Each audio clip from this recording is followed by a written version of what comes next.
Back to the events of Imperial War. Hulk had asked She-Hulk to stay on Sakaar. That way the peace for 5 days celebrates Hero Cal's life, and it's 5 days of peace for the 5 wives. But what if one of the strongest women in the Marvel Universe, who can barely get one boyfriend, has to keep the peace? Let's find out in Planet She-Hulk. Jen is ready to get the hell off this planet. He's willing to do any and everything. This planet's only language is violence. There's no one that is here to even sell flaming hot nacho chips. If she's being honest, this monster does not make this the worst wedding she's been to. Before we continue, let's go back a little bit. Funeral of Hero Cal, as his body is laid to rest, declares 5 days of peace. Day of peace for each one of Hero Cal's wives. In jokes, she's like, dang, a girl's can't even keep one boyfriend, and my first cousin, once removed, has 5 wives. But if one thing that Hulk knows that the peace will not last an hour, is someone's not there to remind him of the real power on this world. So he asks Jen, can you please stay for 5 days, and I will be back. You have my word. Man, Bruce Banner broke that word quicker than a cracker in the soup. For each additional days, she is stopping fights, stopping violence, stopping a mugging, and telling everyone to sit down and chill out.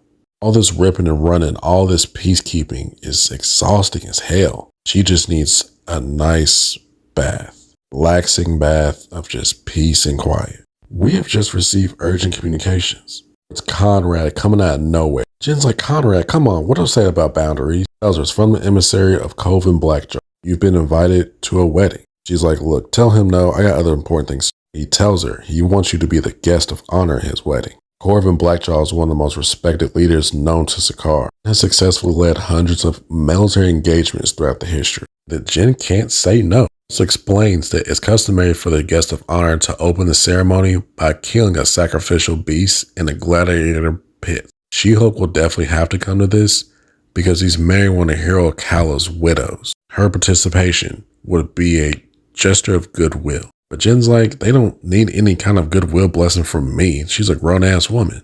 Jen jokes about how these people have tons of wives but no spaceships whatsoever. Conrad tells her that there'll be a lot of influential figures there, especially Sakaar's biggest merchant lord. If you're an attorney that practices in the art of persuasion, Lord Creed might be feeling most generous during such a celebration. Jen tells him, tell me more about this beast I have to slay. We're at current day 12, equipped with her big-ass sword. He is going toe-to-toe with the sacrificial crab beast. Then see Rowan Creed, the merchant lord, and Corvin, the Blackjaw, the groom. Both are surprised at what She-Hulk can do, and that she definitely does look like a Hulk. Green has a long history with the throne and the people. That can make people more complacent and be set in their own ways. Rowan Creed then asks him, Mr. Blackjaw, do you think it's time for someone new to sit on the throne? Perhaps someone with extensive military background and history with Sakaar.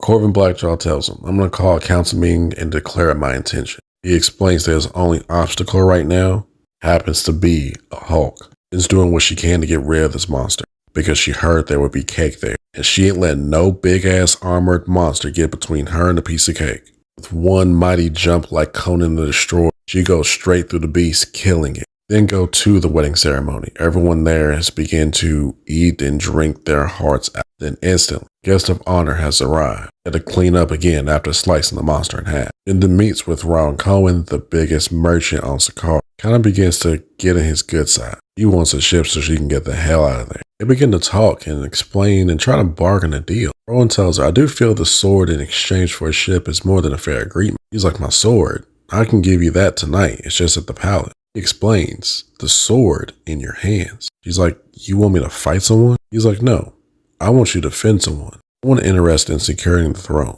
Would you help establish the next ruler of Sakaar? Automatically, smoke bombs are thrown in the room. You see these multiple assassins begin to kill the guests. Hill commanding Conrad to begin helping guests to leave. Jen's doing her best to stop everyone and throws out one of the assassins. And one of the knives is thrown at her, piercing her to a point. Someone yells, outsider. You do not belong to Sakaar. They attack Jen, but it's no use, because you simply do not mess with the Hulk. And the assassin grabs a spear and kicks Jen into the wall, and then asks, who are you? Assassin explains, "We are the Thousand Eyes, the rightful heirs of Sakaar by blood and blade." We hear someone yell, "Marion, they killed her." One of Pharaoh Callow's wives has been killed. We'll see where this goes in issue 2 of Planet She-Hulk. Take care.